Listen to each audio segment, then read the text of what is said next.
성경 말씀 보겠습니다. 로마서 1장 1절 2절의 말씀을 보겠습니다. 1절부터 4절까지의 말씀을 보겠습니다. 같이 합독하겠습니다. 예수 그리스도의 종 바울은 사도로 부르심을 받아 하나님의 복음을 위하여 택정함을 입었으니 이 복음은 선지자들로 말미암아 그의 아들에 관하여 성경에 미리 약속하신 것이라.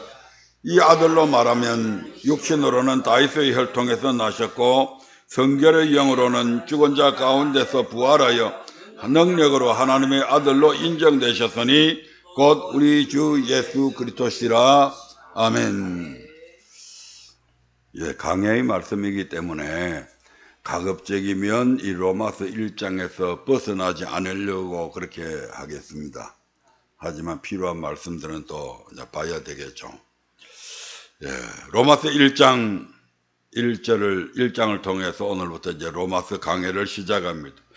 먼저 1장 1절에 보면 예수 그리스도의 종 바울은 사도로 부르심을 받아 하나님의 복음을 위하여 택정함을 입었다고 말씀하고 있습니다.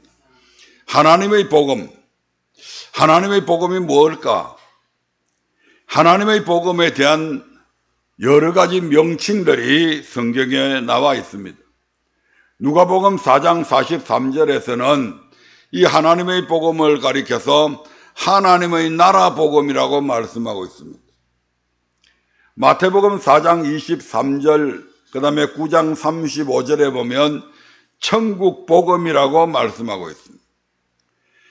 또한 마태복음 13장 11절에서는 천국의 비밀이라고 되어 있고 19절에서는 이 천국의 비밀을 천국 말씀이라고 말씀하고 있습니다.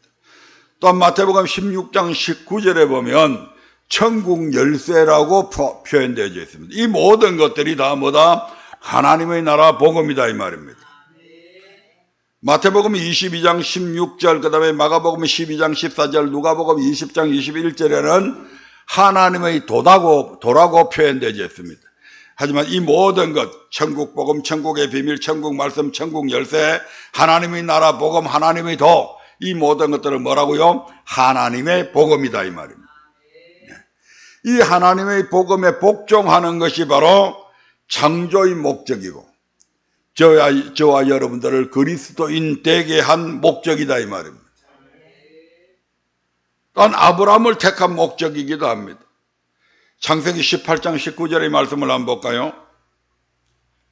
창세기 18장 19절에 시작.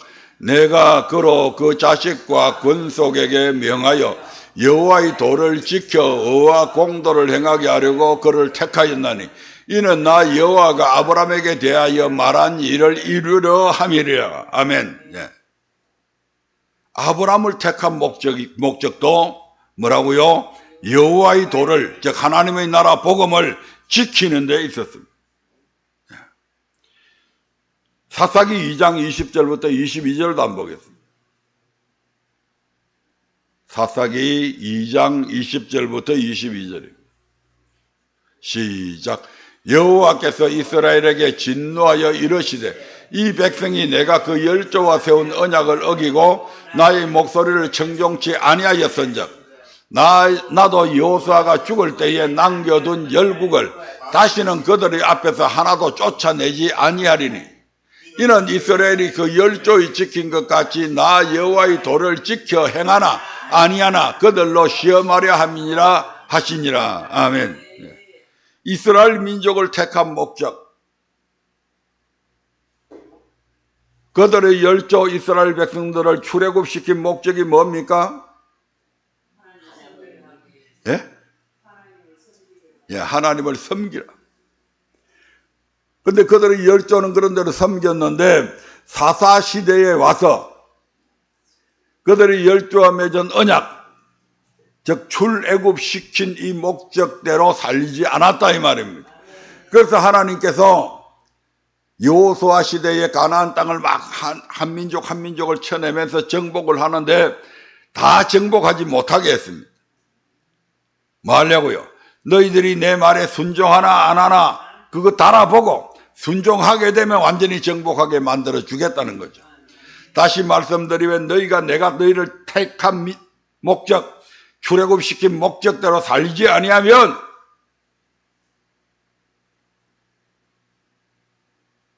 이 가나안 족속들이 너희 눈에 가시가 되게 너희 옆구리에 가시가 되게 만들어 주겠다 이 말입니다. 오늘 신약시대에 살아가는 우리들과도 마찬가지입니다. 이스라엘 백성들이 모세와 더불어 출애굽 1세대들이 하나님과 언약을 맺을 때 그 언약은 출애굽 1세대들로 끝난 것이 아니죠. 신명기 5장 5절하고 신명기 29장 14, 15절에 보면 이 언약은 오늘 여기 있는 우리뿐만 아니고 아직 태어나지 않은 우리의 후세대들까지 이 언약은 그대로 미친다고 말씀하죠. 그럼 그들은 이스라엘 백성이고 우리는 이스라엘 백성 아니잖아요. 그런데 미안하지만 저와 여러분들도 예수 그리스도를 믿음으로 말미암아 아브라함의 자손이 되었죠. 그게 갈라디아서 3장 29절에 나오는 말씀이잖아요.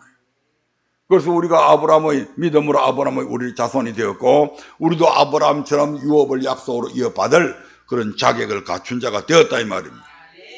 그러므로 저와 여러분들을 택한 목적도 바로 똑같습니다.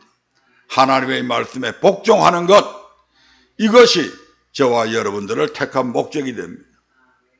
이처럼 우리 하나님의 하시는 일에는 반드시 목적이 있습니다. 그냥 그때의 상황에 따라서 또는 감정에 따라서 적극적으로 일하시는 분이 아니라는 것입니다. 여러분도 마찬가지잖아요. 여름에 더우니까 뭐 사요? 선풍기 사고 에어컨 사죠. 왜? 시원하게 하려고 목적을 가지고 사잖아요.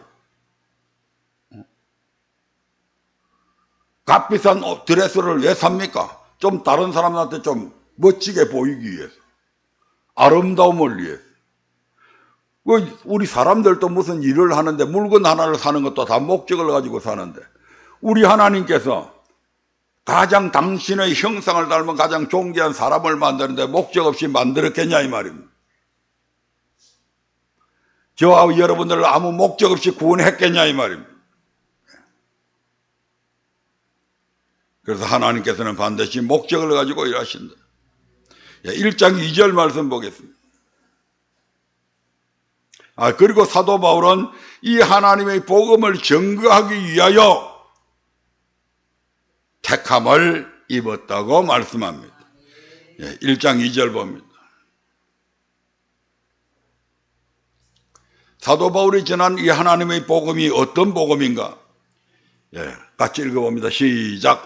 이 복음은 하나님이 선지자들로 말미암아 그의 아들에 관하여 성경에 미리 약속하신 것이다. 이 복음은 하나님이 선지자들로 말미암아 그의 아들에 관하여, 아들에 관한 모든 것 이미 구약 성경에 이미 선포되어져 있고 약속되어져 있다 이 말입니다. 이 복음은 하나님이 선지자들로 말미암아 그의 아들에 관하여 성경에 미리 기록하신 것인데, 이 복음, 즉 하나님의 복음에 대한 이제 성격이 나오는데, 하나님의 복음에 대한 성격, 이 복음은 하나님이 구약의 선지자들을 통해 그의 아들에 관하여 성경에 미리 약속하신 내용으로 구성이 되어 있다 이 말입니다. 아멘. 이 아들로 말할 것 같으면 육신으로는 다윗의 후손으로 오셨습니다. 우리가 마태복음 1장 1절에 보면 아브라함과 다윗의 자손 예수 그리스도의 세계라 이렇게 나오잖아요. 그러니까 육신적으로 보면 다윗의 혈통을 따라서 우리 주님께서 마리아에게서 태어나게 된 것이죠. 또한 성결의 영으로는, 영적으로는 하나님의 아들이다 이 말입니다. 이 아들은 하나님의 아들입니다. 바로 우리 주 예수 그리스도이시다. 아멘. 그래서 이 아들에 관한 말씀, 이게 하나님의 복음이잖아요. 이것을 전하기 위해서 사도 바울은 택정함을 입었다고 말씀하고 있습니다. 이 아들에 관하여 구약의 선지자들을 통해 엄청난 예언의 말씀들이 기록되어 있고 성취되었습니다. 이미 어떤 학자들은 이 구약의 예수님에 관해서 예언된 말씀이 약 191군데 나오고 있다고 그러고, 어떤 사람들은 332개가 기록이 되어져 있다고 얘기합니다. 이 모든 것들을 일일이 다 열거할 수 없고, 우리가 일반적으로 알고 있는 사건들만 살펴보면, 그것도 뭐 축소해서 예수님께서 여자의 후손으로 오실 것을 이미 창세기에서 예언되어져 있습니다. 그래서 예수님께서는 남자의 씨를 받지 아니하고 여자의 후손으로 태어납니다. 처녀의 몸에서 잉태될 것이 예언되어져 있습니다. 그 예수님께서 성모 마리아, 마리아가 정혼한 요셉과 육체적으로 관계하기 전에 성령으로 잉태되어졌습니다. 또한 예수님이 700년 전에 저 베들레헴에서 탄생하실 것까지도 예언되어져 있습니다.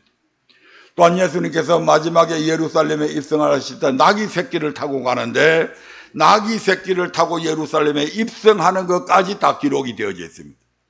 몇백 년 전에, 700년, 800년 전에 이미 예언되어졌다 이 말입니다. 예수님께서 제자들에 의해서 은 30에 팔릴 것도 예언되어져 있고요. 예수님의 고난과 죽으심에 대해서 700년, 예수님이 오시기 700년 전에 이사야서 53장에 보면 마치 예수님이 십자가에 못 박혀 있는 또 고난당하는 그 현장에 이사야가 거기에 바로 와서 그 광경을 보고 기록한 것처럼 생생하게 기록되어져 있습니다. 그리고 예수님의 부활에 대해서, 예수님의 성천에 대해서, 그리고 하나님의 보좌 우편에 앉으실 것까지 이미 구약에서 다 예언되어져 있다 이 말입니다. 이처럼 이것이 바로 뭐라고요? 복음이다. 그 복음은 바로 예수 그리스도에 관하여 기록한 일들이다 이 말입니다. 그런데 여기서 그것만 복음이 아닙니다. 복음의 이중성에 대해서 나와 있습니다. 로마서 1장 2절부터 4절 먼저 보겠습니다. 복음의 이중성. 로마서 1장 2절부터 4절 먼저 봅니다. 시작. 이 복음은 하나님이 선지자들로 말미암아 그의 아들에 관하여 성경에 미리 기록한 것이라. 이 아들로 말하면 육시로는 다윗의 혈통에서 나셨고 성결의 역으로는 죽은 가운데서 부활하여 능력으로 하나님의 아들로 인정되셨으니 곧 우리 주 예수 그리스도시라. 예수 그리스도가 복음이다 이 말입니다. 또 베드로전서 1장 25절에 보면 이런 말씀이 있습니다. 베드로전서 1장 25절입니다. 시작. 오직 주의 말씀은 세세토록 있도다 하였으니 너희에게 전한 복음이 곧 이 말씀이니라. 아멘. 복음이 곧 이 말씀이다. 말씀이 복음이다 이 말입니다. 요한복음 1장 1절에 보면 태초에 말씀이 계시니라. 이 말씀이 하나님과 함께 계셨으니 이 말씀이 곧 하나님이시다 말씀하고 있습니다. 이 말씀이 복음이다 이 말입니다. 이 말씀이 14절에 보니까 이 말씀이 육신을 입고 이 땅에 오게 됩니다. 말씀이 육신이 되어 우리 가운데 거하심에 우리가 그 보니 이는 하나님 아버지의 독생하신 독생자요 은혜와 진리가 충만하더라. 은혜는 우리를 위해서 십자가에 못 박혀 죽어주신, 우리의 모든 죄를 대속해 주신 은혜요. 진리는 하나님의 말씀이다 이 말입니다. 여기 말씀으로 충만하고 그러한 은혜로 충만한 것이 바로 우리 주님의 모습입니다. 이것을 한마디로 표현한 것이 바로 요한 1서 5장 6절부터 8절에 나와 있습니다. 요한 1서 5장 6절 8절 봅니다. 시작. 이는 물과 피로 임하신 자니 곧 예수 그리스도시라. 물로만 아니요 물과 피로 임하셨고 증거하는 이는 성령이시니 성령은 진리니라. 증거하는 이가 셋이니 성령과 물과 피라. 또한 이 셋이 합하여 하나이니라. 이는 물과 피로 임하신 자다. 계속 반복해서 이야기합니다. 물과 피로 임하신 자인데 이분이 누구냐? 예수 그리스도시다. 그러면서 또 물로만 아니요 무엇으로 임하셨다고요? 물과 피로 임하셨고, 말씀이 계속 앞뒤가 반복해서 나오잖아요. 그만큼 강조하고 있는 거다 이 말입니다. 우리도 무슨 말을 강조할 때는 계속 되풀이해서 얘기하잖아요. 성경에서 이렇게 되풀이해서 얘기하는 말씀하시는 부분은 별로 그리 많지 않습니다. 이는 물과 피로 임하신 자니 곧 예수 그리스도시라. 물로만 아니요 또다시 한 번 더 물과 피로 임하셨고, 이 물과 피로 임하셨다는 하는 사실을 성령께서 증거하신다. 성령만 증거하시는 것이 아니라 증거하는 이가 셋이니 성령께서도 증거하시고, 물은 하나님의 말씀인데 하나님의 말씀으로도 증거하시고 예수님 또한 증거하신다. 이 셋이 합하여 하나이니라고 말씀합니다. 피로 임하셨다는 말씀은 그럼 어떤 의미를 가지고 있을까? 육체로 임하셨다 이 말입니다. 모든 육체치고 피를 가지고 않는 육체는 하나도 없습니다. 피로 임하셨다는 것은 육체로 임하셨다. 즉 사람의 몸을 입으셨다 이 말입니다. 앞에 우리가 사람의 몸을 입은 것 요한복음 1장 14절을 통해서 읽어봤잖아요. 들어봤잖아요. 그 피로 임하셨다는 것은 육체로 임하셨다. 사람의 몸을 입으셨다.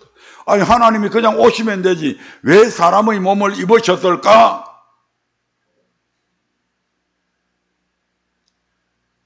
예수님께서 이 땅에 오셔야 되는 목적 중에 첫 번째가 우리를 죄에서 구원하시기 위해서 오신 겁니다.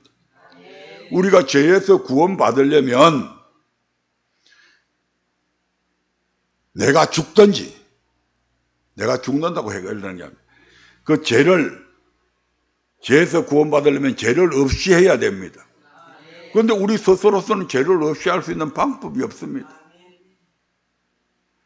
세상 사람 가운데서 이 죄를 대신해서 죽어주면 되는데 대신해서 죽어주는 사람 또한 죄가 없어야 됩니다.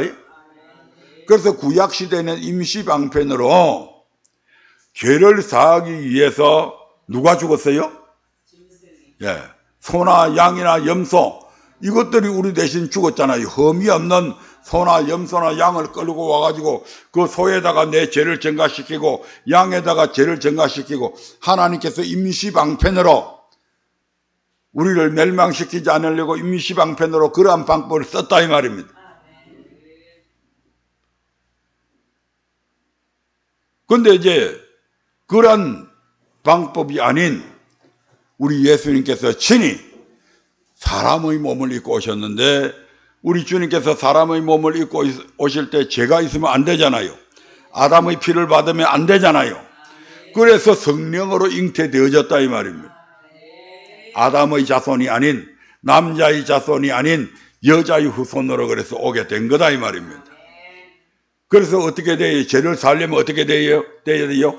죄 없으신 그분이 우리의 모든 죄짐을 지고 대신 죽어주셔야 돼요. 그래서 그 죄가 없어지는 거예요. 그럼 대신 죽어주시기 위해서는 어떻게 해야 되냐? 육으로 와야 된다 이 말입니다. 사람의 죄를 없애기 위해서는 사람의 몸을 입고 와서 사람처럼 대신해서 죽어줘야 사람의 죄가 없어지는 거예요. 그래서 우리의 대속의 제물이 되신 것입니다. 또 물로 임하셨다. 피로 임하셨으면 됐지. 그러면 피로 임하신 것으로 즉 우리를 위한 대속의 제물이 되어주시고 우리의 모든 죄를 사해 주심으로 우리가 영원한 천국에까지 가는 구원을 얻은 건 아니죠. 많은 사람들이 예수를 믿음으로 말미암아 우리가 천국 가는 구원까지 받았다고 그러는데 아닙니다. 죄에서 구원받은 겁니다. 만약 죄에서 구원받고 천국 가는 구원까지 받았다면 굳이 예수님께서 물로 임하실 필요가 없다 이 말입니다. 신약에 있는 이 모든 복음서나 오늘 우리가 읽은 이 로마서라고 하는 이런 성경이나 이런 서신서들도 필요 없다 이 말입니다. 왜? 믿음으로 구원받아버려는. 그 외에 더 뭐가 필요해요? 더 이상 교회도 필요 없고 목사도 필요 없는 거예요.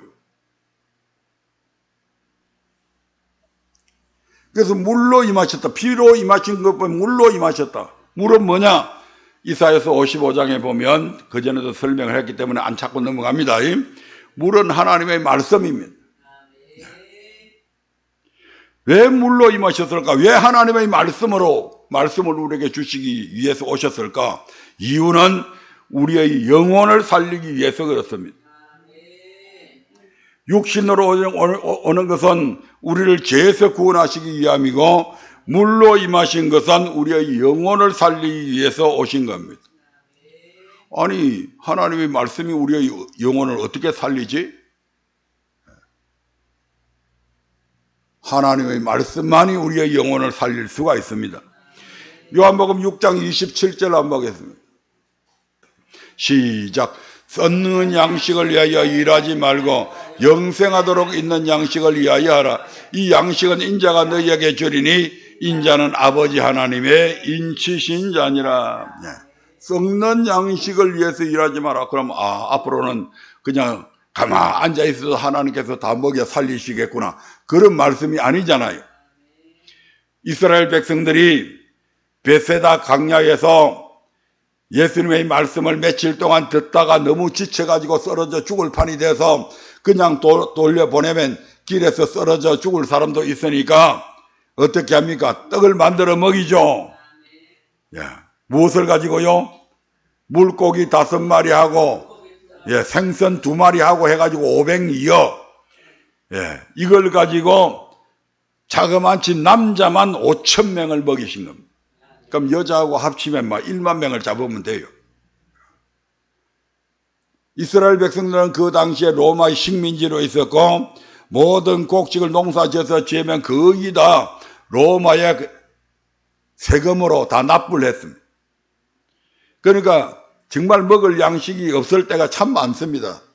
그런데 이 예수님이 물고기 2마리하고 보리떡 5개를 가지고 거기에 있는 수많은 사람들을 먹이시니까 이분이 바로 우리를 구원하실 메시아가 아니냐. 그들이 생각하는 메시아는 로마의 압제로부터 해방시켜주는 거죠.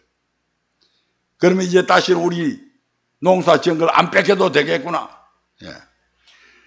그래서 그 다음날 또 예수님을 찾아오는데, 예수님을 찾는 목적이 뭐라고요? 썩는 양식을, 예수님 앞에 가면 굶주리지 않는다. 그래서 예수님을 찾았다는 겁니다. 그래서 예수님을 찾아오니까 예수님께서 썩는 양식을 위해서 일하지 말고 영생하도록 있는 양식을 위해서 해라. 이 영생하도록 있는 양식은 내가 너희에게 주겠다, 이렇게 말씀하시게 되죠. 우리의 육신이 살아가기 위해서는 반드시 썩을 육신을 위해서 무슨 양식이 필요해요? 썩을 양식이 필요합니다. 우리의 뱃속에 들어가서 소화되고 찌꺼기가 나서 똥이 되고 다시 그게 또 농사 짓는데 필요하고, 그래서 썩을 몸뚱아리를 위해서는 이러한 썩을 양식이 필요하다 이 말입니다. 그런데 이제는 그런 상태에 머물지 말고 더 중요한 것 있다. 어떤 것? 영생하도록 하는 양식을 위해서 이제 좀 집중해서 일해라 이 말입니다. 6장 33절에 보면 이런 말씀이 있습니다. 이 영생하도록 있는 양식은 하늘에서 내려온다. 같이 읽어봅니다. 시작. 하나님의 떡은 하늘에서 내려 세상에게 생명을 주는 것이니라. 하나님의 떡은 하늘에서 내려온다. 영생하도록 있는 이 양식은 하나님의 떡인데, 이 하나님의 떡은 어디에서 내려온다? 하늘에서 내려온다. 구약시대에 이스라엘 백성들이 광야에서 만나가 하늘에서 내려왔는데, 예수님께서 여기서 하나님의 떡은 하늘에서 내려온다고 말씀하고 있습니다. 6장 47절부터 48절을 한번 볼까요? 이 하늘에서 내려오는 떡은 어떤 떡인지. 6장 47절부터 48절입니다. 시작. 진실로 너희에게 이르노니 믿는 자는 영생을 가졌나니 내가 곧 생명의 떡이로다. 이 하늘에서 내려오는 이 하나님의 떡은 생명의 떡이다. 내가 바로 그 생명의 떡이다. 그러니까 나는 하늘에서 내려왔다 이 말입니다. 권사님 어디서 왔어요? 권사님 어디서 왔어요?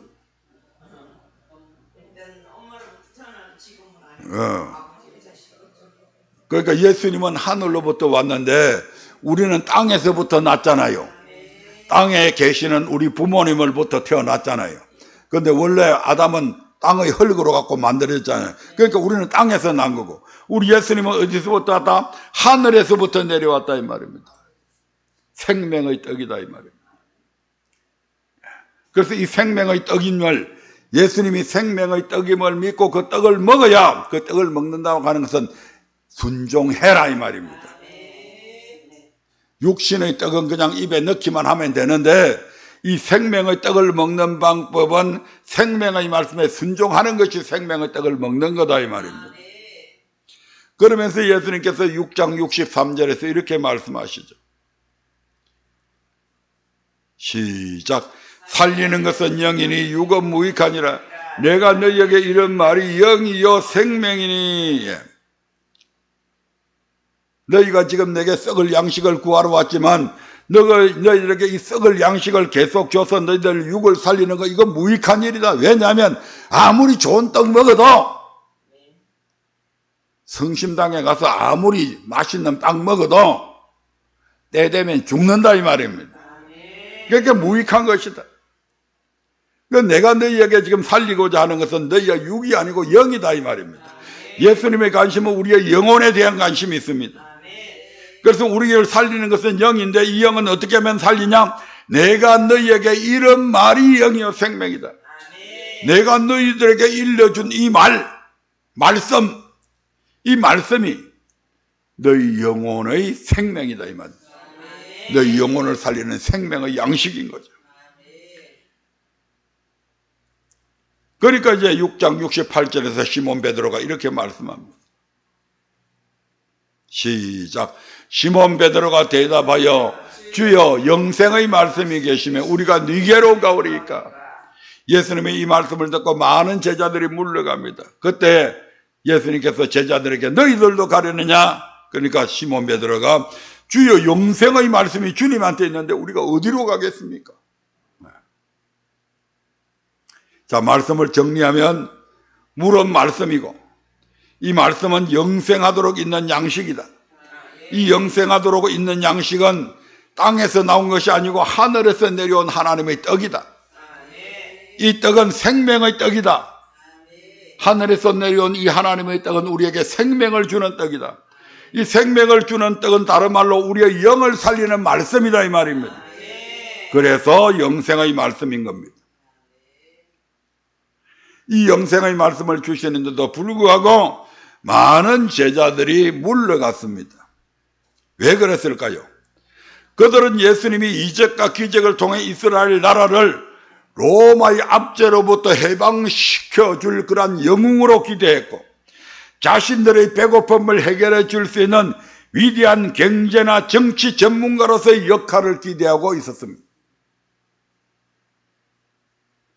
그런데 예수님께서는 계속 그런 것이 아니라고 말씀하셨음에도 불구하고 그들은 계속 예수님을 육신의 양식을 주는 거기에, 자기들에게 육신의 양식으로 풍부하게 해줄 자꾸 거기에 그들은 초점을 맞추고 있고, 예수님은 그들의 영혼에 초점을 맞춰서 지금 말씀하고 있는 거잖아요. 소위 말해 그들은 자기 믿고 싶은 대로 믿기를 원했던 겁니다. 그래서 결국 예수님을 떠나갔죠.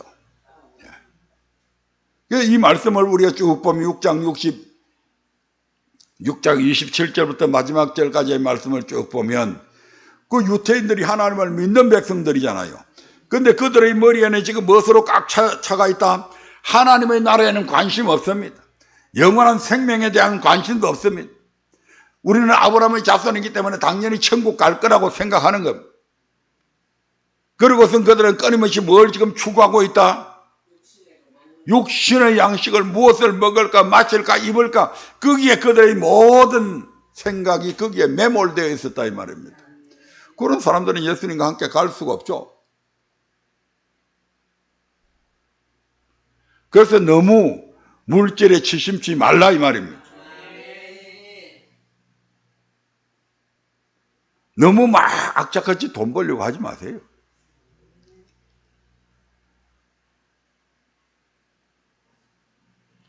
웬만큼 먹고 살만하면 그저 기도하고 성경 보고 전도하고 그런 일에 집중하는 게 훨씬 더 여러분의 삶을 풍성하게 만들고 가치 있게 만들고 즐겁게 만들어 줍니다.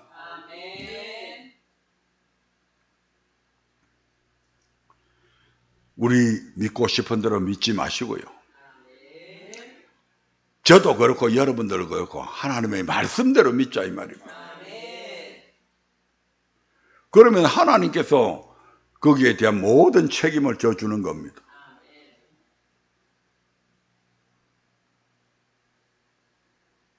세상 사람들은, 세상의 기업들은 책임져 주지 않아도 우리 하나님은 당신이 말씀하시고 그 말씀에 순종하는 자들에게는, 당신의 말을 믿고 따라와서 그 말씀대로 순종하는 자들에게는 반드시 거기에 대해 책임져 주신다 이 말입니다.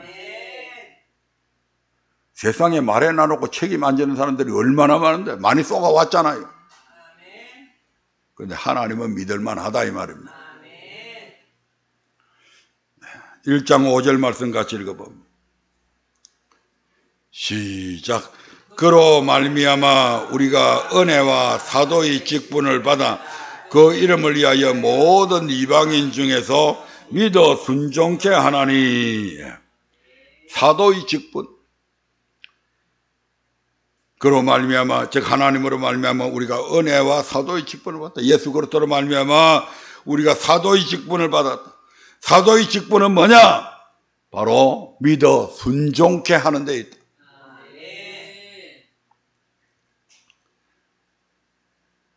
지금은 사도가 없지만 사도의 역할을 대행하는 주의 종들, 목사들이 있습니다. 그 목사들의 사명은 뭐냐? 성도들로 하여금 믿어 순종케 하는 데 있다. 성도에게 섬김받고, 그게 목사가 아니, 섬겨야 돼요. 그러한 섬김의 본을 보여야 되고, 성도들로 하여금 예수가 그리스도시여 살아계신 하나님의 아들임을 믿을 뿐만 아니라 하나님의 아들이신 예수님께서 말씀하시는 그 말씀에 순종케 하는 것, 이게 바로 사도의 직분이고 목사의 직분이다 이 말입니다. 마태복음 28장 18절부터 20절 한번 볼까요? 마태복음 28장 18절부터 20절입니다. 시작. 예수께서 나와 일러 가라사대 하늘과 땅의 모든 권세를 내게 주셨으니 그러므로 너희는 가서 모든 족속으로 제자를 삼아 아버지와 아들과 성령의 이름으로 세례를 주고 내가 너희에게 분부한 모든 것을 가르쳐 지키게 하라. 아버지와 아들과 성령의 이름으로 세례를 주고, 세례 어떤 사람한테 줍니까? 주는 그리스도시여 살아계신 하나님의 아들이라고 고백하고 믿는 자들에게 주잖아요. 그러니까 믿어 이 말입니다. 그걸 믿게 해서 그 다음에 그들에게, 믿는 그들에게 주님께서 분부한 그 모든 것을 가르쳐서 지키게 하는 것, 이게 지금 제자들의 사명이다 이 말입니다. 로마서 1장에서 지금 1장 5절에서 믿어 순종케 하는 것이 사도의 직분이라고 했잖아요.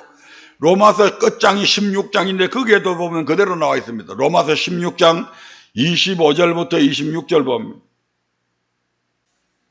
시작.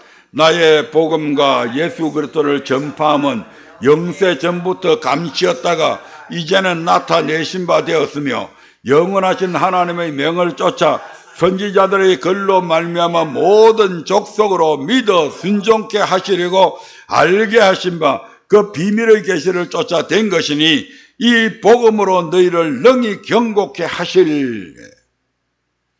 내가 전하는 복음과 내가 전하는 예수 그리스도, 내가 전하는 복음 하나님의 말씀과 내가 전하는 예수 그리스도에 대한 이 말씀들은 이 사건들은 영세 전부터 감추어져 있었다. 구약시대에는 물론 여는 띄엄띄엄 되어 있었지만 정확하게 예수님 그리스도에 대해서 정확하게 나와 있지는 않잖아요. 또 신약에 예수님께서 가르치신 우리의 속의 법까지는 아직 나타내지 않았잖아요. 그래서 비밀이다 이 말입니다. 영세 전부터 감추었던 것인데 이제는 나타내신 바 되었다. 그래서 이제 나타내신 바 된 이 모든 사실을 통해서 예수가 그리스도시여 살아계신 하나님의 아들 되시고 그 하나님의 아들이 하시는 그 모든 말씀에 순종케 하려고 이제는 나타내신 바 알게 하신 바 되었다 이 말입니다. 아멘. 믿는 것은 그래서 무엇을 믿어야 된다고요? 예수가 그리스도임을 믿어야 된다. 이걸 통해서 우리는 죄에서 구원받는 거죠. 또 하나 예수가 생명의 말씀임을 믿고 순종해야 됩니다. 이걸 통해서 우리는 영혼의 구원에 이른다 이 말입니다.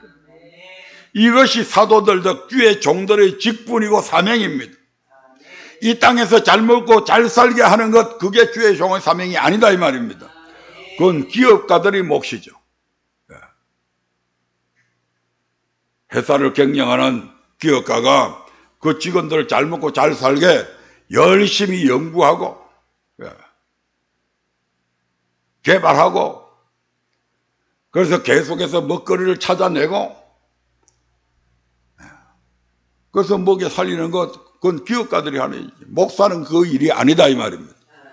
목사는 여러분들의 영혼을 여러분들로 하여금 예수가 그리스도시여 살아계신 하나님을 믿고 그 예수님이 하신 말씀에 순종케 해서 여러분의 영혼을 이 땅에 100년짜리 인생이 아닌 저 영원한 천국으로 이끌어가는 것 이게 목사들의 사명입니다. 그래서 사도 바울은 그 자신이 그러한 일들의 본을 보였습니다. 로마서 1장 9절의 말씀 한번 볼까요? 시작.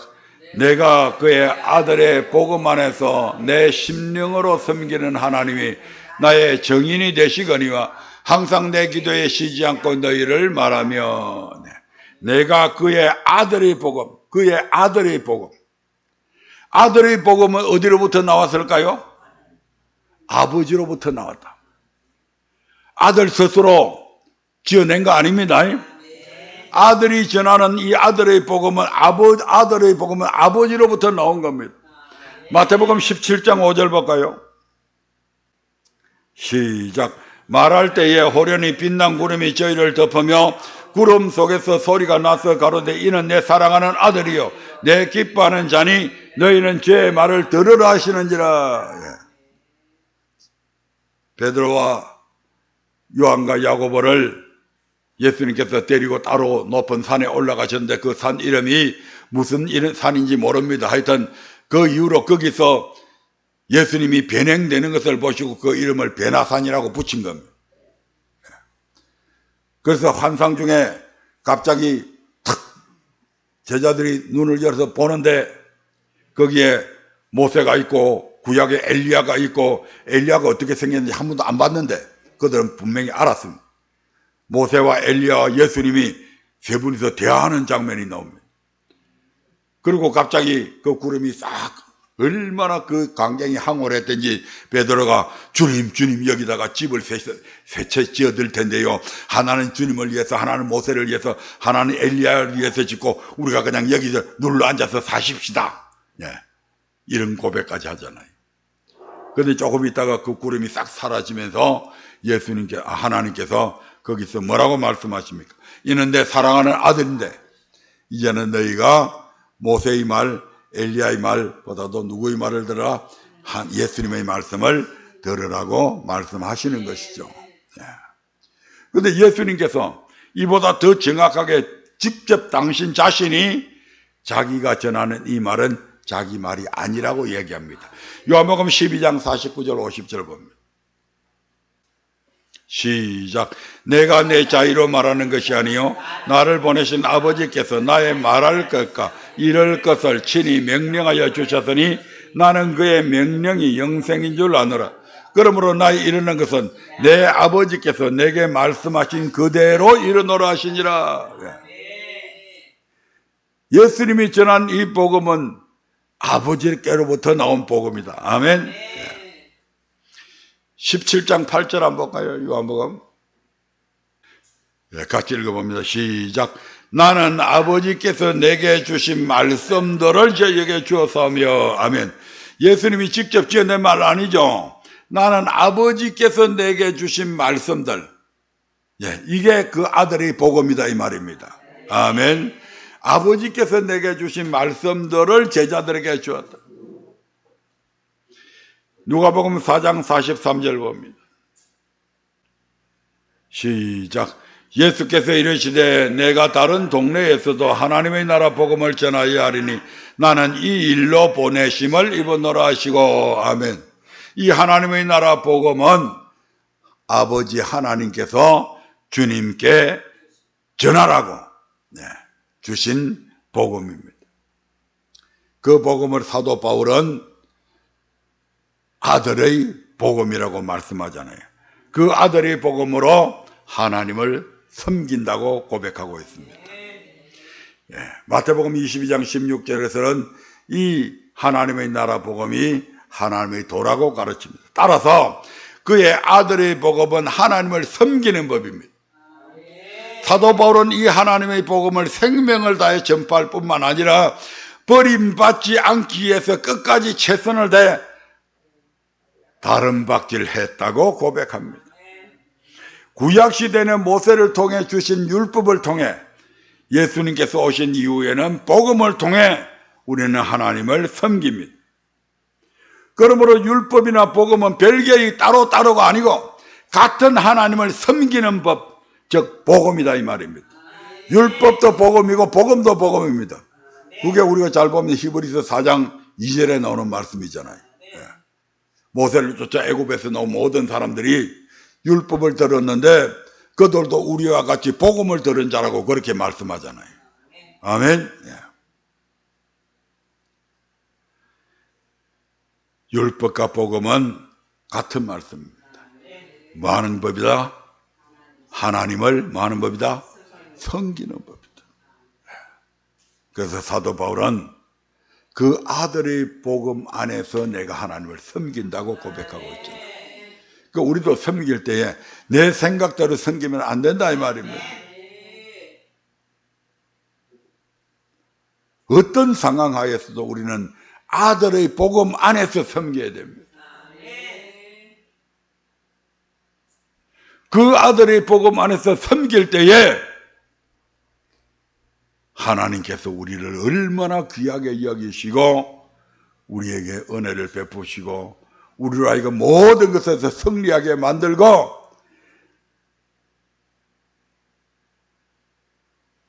꼴이 되지 아니하고 머리 되게 하고 위에 있고 아래에 있지 만들어지고 하나님의 영광을 위해서 하나님께서 그렇게 반드시 하신다 이 말입니다. 지금 12시 15분인데 1장 16절 17절은 다음 주에 이어서 하도록 하겠습니다. 오늘 말씀 대략 이해가 되시죠? 혹시 이해 안 되는 부분이 있으면 식사 시간에라도 질문하시기 바랍니다. 이 로마서가 보면 정말 그 우리의 구원에 대해서 세밀하게 기록되어 있는 것을 보게 됩니다. 오늘 일단 여기까지 아들의 복음으로 섬긴다. 우리 하나님이 저와 여러분들을 구원하신 목적도 하나님을 섬기게 하는 데 있고 아담에게도 아브라함에게도 이스라엘 백성들에게도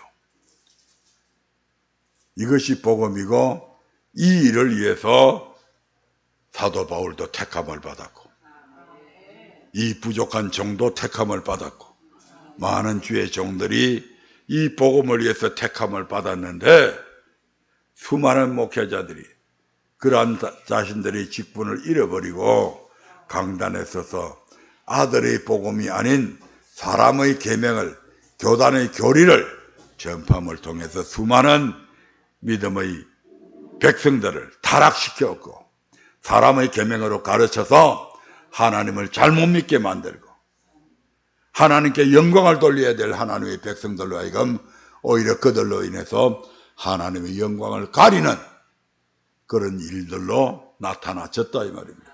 네. 똑바로 믿읍시다.